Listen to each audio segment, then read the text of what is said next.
of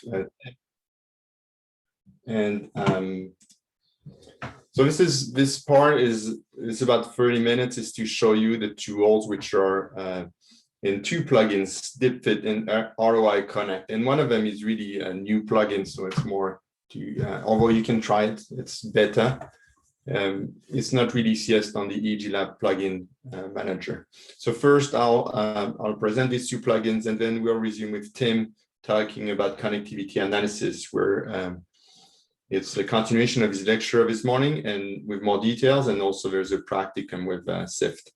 And here we're not going to do any practicum, but after my lecture, you can join me in Gavitown, and I'll be in one of the tutorial room and showing some demo, especially after Tim is done with his lectures. I can share my screen and show you exactly how to do things. So Zainab mentioned that in the morning. So for source modeling, you have the observed potential field, so here on the right, and then you want to infer physiological sources. So one way is the forward problem, and the other way is the inverse problem. And the forward problem is a well-posed problem, which means that it is solvable. You just need the head models with conductivity values. Here you see a spherical models, or like an accurate numerical models with a mesh. You need the sensor locations, you need the source distribution, where you want your source. Do you want your source on the cortex? Do you want the source in the volume? And you need a solver. But basically, if you have perfect information, this is totally solvable. That's not the case for the inverse model, where you observe the surface activity and you want to infer what's happening in the brain. And Zainab already mentioned that in detail, so I'm not going to go back through that. But just to, as a recap, so there's two ways to do that. First, you can use multiple dipole models. So you have discrete models and discrete dipoles, and you try to infer the activity on the surface, or you can have distributed models, and like Loretta, for example. And the idea of using ICA is that it solves one part of the inverse problem, meaning that it simplifies the inverse problem. So then the solution is much more constrained. It isolates sources, individual sources, and then you just have to localize these sources. So that's why ICA is well suited for this type of inverse source localization, and that's why we use it. But there's other methods, music algorithm or beamforming. We also have beamforming in EEG Lab, and I'll talk about that in a second. So this is where the DIPFIT plugin comes in. And so the first thing you want to do with DIPFIT is to co-register electrodes with your model. And the second thing is to fit components. So electrodes, so when you import electrodes in EEG Lab, this is the channel editor, where here you have your list of electrodes. You can scroll through your electrodes, and then you can also have two buttons, one to plot 2D and one to plot in 3D. And sometimes these are template electrode location from the BEM model or from a spherical BISA model, or sometimes you can have scan electrode locations. In either cases, you need to align these with the head model you're going to use for source localization. And that's the first step to doing source localization in DIPFIT. So if you go to DIPFIT, so that's tool, locate dipoles using DIPFIT, and you click on head models and settings, and then there's a bunch of information, but one of the important buttons is co-register. And here we can see the head model. I don't know if you see my mouse, but this is the nose of the subject. We have the dark little sphere here are the fiducials, and the green ones are electrodes that we have imported with the data set. The light dots, the light brown dots, are actually electrodes aligned with the head model, that come with the head model. And there's a lot of them here. It's like there's about 300 electrodes. And a simple way to align the two is to align the electrodes, because if you have a 1020 system, you can just use the name of the electrodes. Okay, you know, F3 is here, and then on the head model S3 is over there. So you want to rotate optimally to align these two models. And sometimes it's not a perfect alignment, just because, for example, if you have scanned electrodes, sometimes it can be the perfect alignment. For example, if you use the BEM model, this is also, if you use the BEM model channel coordinates for your data set, this is also the BEM model. So then if you align it, it's going to be perfect. And you have this button warp montage that's going to do a perfect alignment. And that's going to be the optimal alignment. So it's going to rotate the electrodes, it's going to shift them in 3 dimensions, and it's also going to resize the electrode. And so that's the first step, and that's one of the most important steps. When you use that interface, actually, if you have standard template electrode, it's automatically find the best transformation, and you won't have to do anything. Then when you press OK, and if you look on the command line, you can see coordinate transform, and that contains in EEG DIPFIT. The coordinate transform contains the rotation, so that's in radian, the translation, and the scaling factors. And these were the same as the number you might have entered here, or that were calculated automatically using the warp montage button. So the first step, and then now the second step, before I go to the second step, this kind of alignment is also useful when you want to plot a scalp map in 3D, whereas component scalp map or just scalp map of ERPs. Again, if you have a head mesh and then you have your electrode montage, the head mesh you're using for plotting might not be co-registered with your electrodes. So you have to perform the alignment. And again, if you have template electrode locations, like you just have the channel labels and then each lab finds the template location, the numbers will be automatically calculated for the 2 templates we have. You can also use your own template. So once you align your electrodes with the template for plotting, then you can plot something like that. So this is an ICA component. You can plot it in 2D. For this, you need no alignment. And you can plot it in 3D as well when it's aligned to the 3D head mesh. And it's exactly the same process as when you use DIPFIT for aligning with the head model. The difference here is that this might be a different model that's used for plotting. So in one case, you have a head model for source localization. In another case, you have a head mesh just for plotting 3D scalp topographies. And you can use your own head mesh if you extracted head mesh from MRI. So once you've done the co-registration, the second part is to fit components. And the default in DIPFIT is to fit single dipoles to ICA components. And so the idea with dipoles, and Zeynep already mentioned that, is you have a battery inside the brain that generates positive polarity and negative polarity. It generates electric fields that you can observe in the scalp. And based on this electric field, you can try to localize the ideal position of the dipole to generate these electric fields on the scalp. And when you fit a single dipole, you assume a single one of his batteries. So you have several menus to fit, and if you come to the tutorial, we can go through them. It's fairly intuitive how to use them. You can use the auto fit, for example, where it's just going to do everything automatically, and you end up with something like this, where every single one of these dots is a dipole. Is a dipole for a given ICA component. So here we had about I think 60 ICA components. So you have one dipole for each component, and then you can scroll them one by one.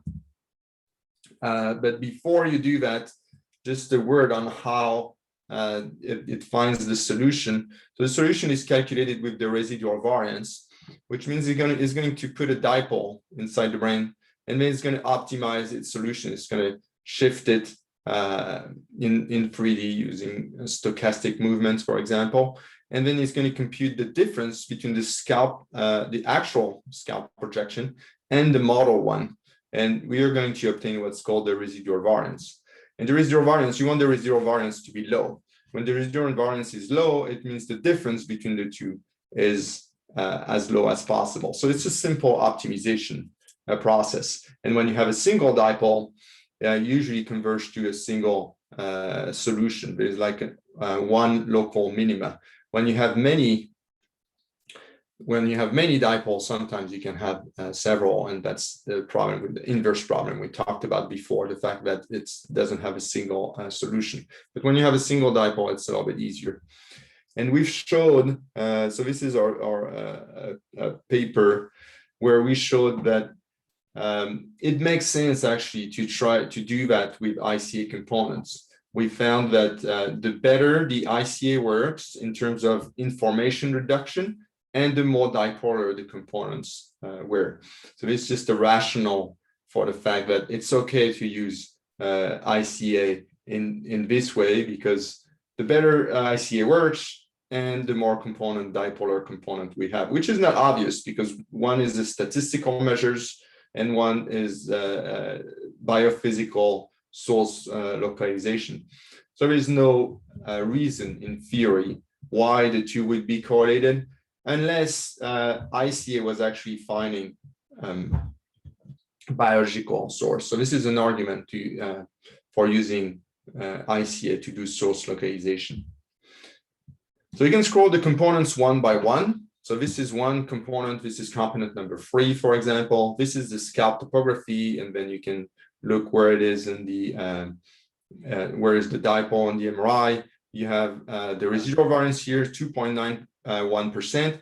So this means that this dipole explains about 97.1% of the scalp map right here, which is really exceptional, given IC has no idea about the location of the electrodes, so it's purely a statistical algorithm. And it gives you the telluric coordinates and also gives you the location here. It says cuneus right, so right cuneus.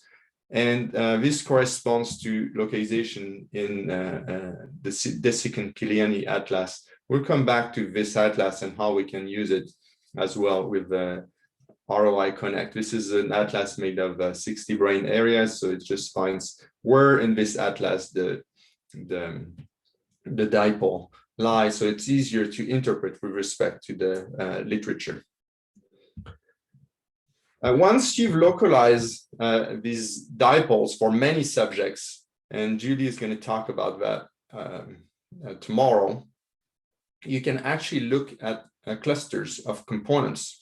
So for example, here, each one of these balls here is one subject, and we're just looking at the aggregate results of all the subjects. So we're trying to do group analysis. The red one is just the centroid of all the blue balls. And once you do that, what we can do, especially when we have a lot of subjects, is to calculate the density of dipoles, and then we obtain so this kind of image where we plot the density of the dipole. So this is not distributed source localization. This is just the density of dipoles across individuals.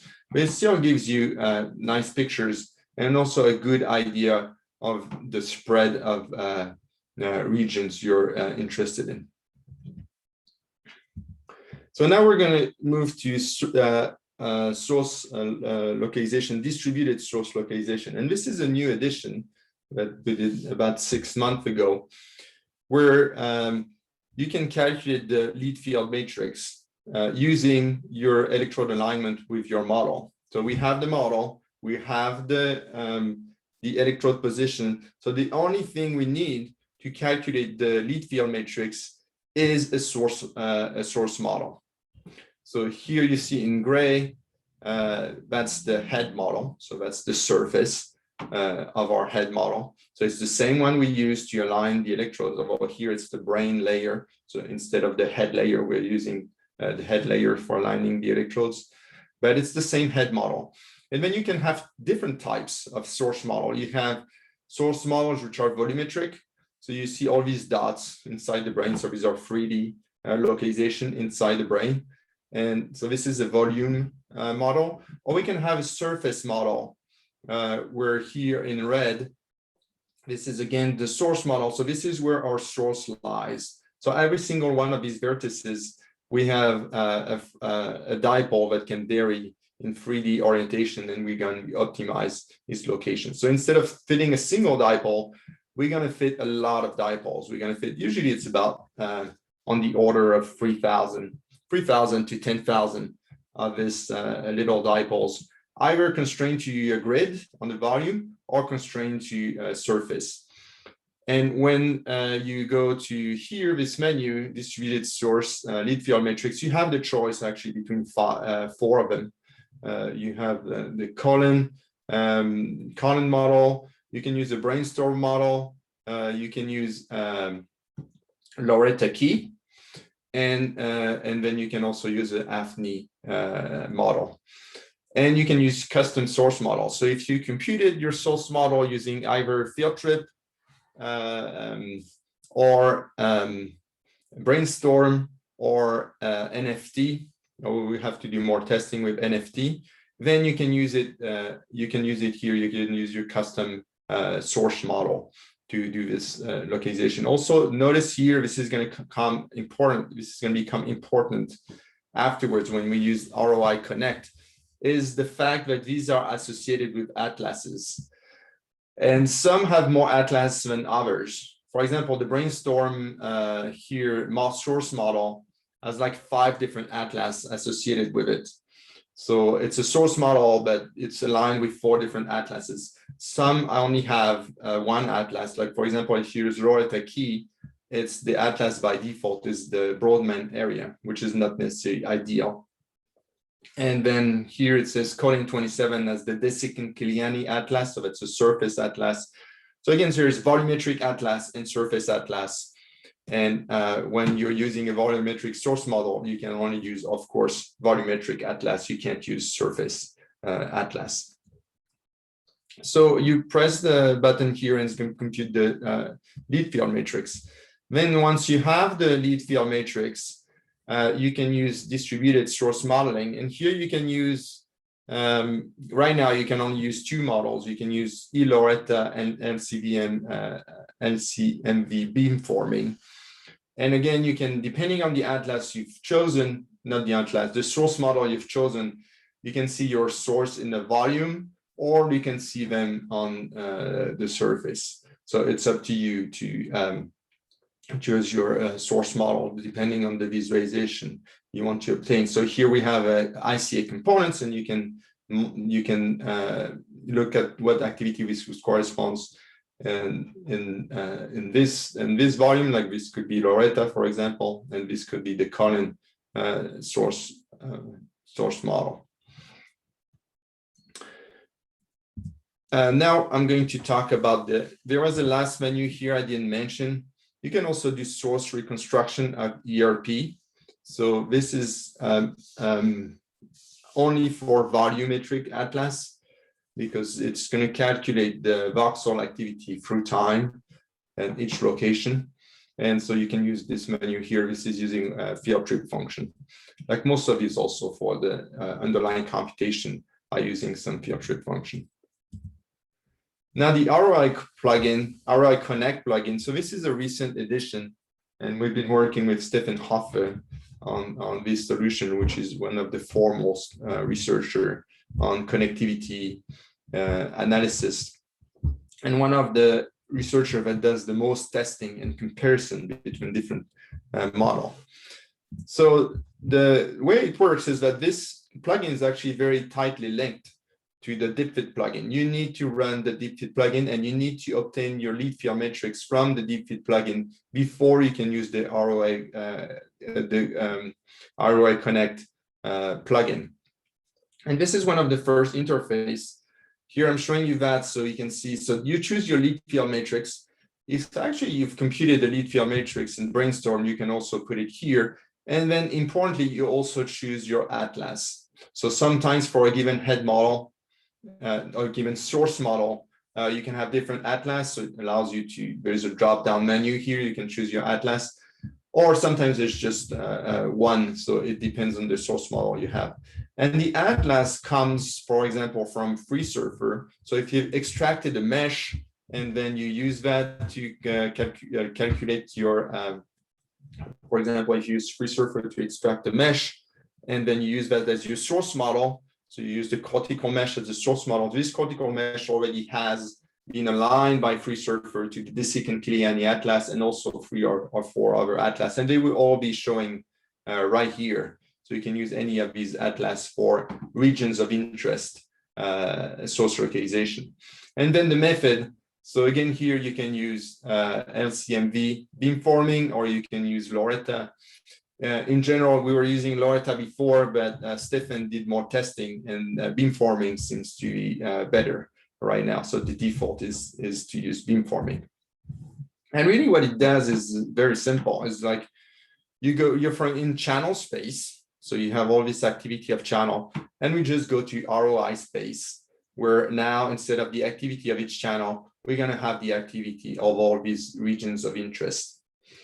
And that's the gist of it. Although it's a little bit more complex, especially when you come to computing connectivity. Here for each region, we usually don't have one single time course, although we could. But the way it is computed, it's actually better to have more than one time course for each region to get more precision. So I'm going to explain that in a second. But so first, I want to mention the atlas we have. So there's many atlas. There's volumetric atlases and surface atlases. And right now, the 3 we support with the source model we have are this AFNI MNI, this DIPFIT and Kiliani, and this Destria atlas. And there are others. We just don't have a source model for these, but if somebody contributes it, we can easily add it. So this is like a little bit more detail how it actually works to get the activity of these regions of interest, and also how can we calculate the connectivity between them. And so we start from channel space, and here you're going to need a little bit of computational, you're going to need a little bit of memory. So you have this time course, and what we're going to do, we're going to go to source space. And now so this is on the order of 100 channel. So you can have 64, 128. It's on the order of 100. Here we go to an order of about 10,000, because you have the number of voxels, which is usually on the order of 2,000, 3,000, although you can have up to 6,000, 10,000 sometimes. And we multiply by 3 because there's free orientation for these dipoles. So this is the first step. This is using eLoretta or beamforming to find the activity of each voxel. So if you have a lot of data here, you're going to need a lot of memory to store that in memory, because you see the ratio here, it's about 100 times the ratio. So this would have been hard like 10 years ago. Now, computers have enough memory to handle that. And then what we're going to do is that we're going to find all the voxels here which belong to a given region of interest. And so, for example, this is in the frontal cortices, and this is all the voxels. So let's say we have like about like 500 voxels. We're going to apply PCA, and then we're going to use only the 2 first principal components for this region. And this is going to summarize fairly well the activity in this region. So again, these are free orientations. So usually the dimension here is from 2 to 4. And we estimate this summarizes about 90% of the activity in this region. And then we do that for another brain region. So the second ROI right here, which would be in the occipital area, for example. And again, we get 2 to 4 region. Actually, the ROIconnect plugin allows you to set a threshold in terms of amount of variance you want explained. So it could be varied for different regions. You can have 2 here, 3 here, etc. And so now we have the activity in these regions. So again, it's not a single time course, it's separate time course. And then to do connectivity, we just do pairwise right here. So we do what Tim was mentioning, grandeur causality. The 2 methods which are implemented right now are time reversed grandeur causality. It's called time reversed because We apply Granger causality in the forward time and then backward. And this allows us to find out this significance threshold, basically, because in the reverse direction, there shouldn't be any Granger causality. So it's a good baseline. And then we have a simple coherence that John talked about yesterday between the region. And we average these across, if you have 3 here, so it would be 9, averaging 9 values. Here we have 2 and 2, so that's just averaging 4 values. And then we do that in between every single pair of regions. And again, that's slightly different from what Tim talked about, because Tim is doing all of them at the same time. So you would isolate all these ROI. So if you have 68, that would be too much for partial directed coherence, but let's say up to 9 brain regions, and you would compute the connectivity between all the 9 brain regions simultaneously to avoid indirect path. And I think he's going to talk about that in his lecture. This cannot remove indirect, this method cannot remove indirect path, but in theory, it would be possible to apply a TIM method of partial directed coherence. So we could put more and avoid indirect path. This is the kind of visualization we get. And so we get the red region, which are the highly interacting regions. So this is, again, your source model. And so we can see here the delineation of different brain regions. So we can see which regions are interacting more with other regions. We can see, of course, so there's 68 regions of interest. We can see the connectivity matrix between these regions. And we can also visualize it in this way. And put threshold for significance. So this plugin is not yet in the EGLab plugin manager because it's still in development and we want to run more tests. You can use it, it's functional. The thing, and this is my last slide, we want to do in the future is to export the ROI activity. Because if we can export the ROI activity, for example, we can replace the ICA solution with the ROI activity, then anything you can do with ICA components, meaning all the LIMO, the statistical analysis, you can do with ROI, you will be able to do with ROI activity. So you could do ERPs of ROI, you could do time frequency decomposition of ROIs, etc., which is currently not possible. We had a button which we've removed in this plugin where we would just use a single PCA component. And if we use a single PCA component for each of the ROI, then we can easily replace the ICA solution. Because instead of one ICA activity, we have one ROI activity, and we can apply all the things we do with ICA. So this was working, but we realized actually if we just use one PCA component, we only capture about 50% of the variance, so that's not enough. We want at least 2 or 3 time course per ROI to really capture the activity of this ROI. So we'll have to upgrade the code to be able to handle these 2 or 3 time course per ROI and be able to apply all these methods. Then we want more atlases, and we also want to compare with ICA solution. So instead of doing this ROI activity, we also have different methods. Clustering ICA components and computing the connectivity between the ICA components. So how do these 2 different approaches compare? And of course, validation of head models with different solution. How does varying the head model affect the solution, and how also if you have precise channel locations aligned with the MRI and you use the MRI of the subjects to calculate the lead field matrix, how does that influence the solution? Do you get better resolution or not? So we want to investigate that in a rigorous fashion so we can give guidelines to people. Yeah, it makes sense to use the MRI of the subjects, or that's the kind of information you are getting from doing that. So that's the end of this presentation. And I'll be in Gavetown for answering questions. And now I'm going to hand it back to Tim.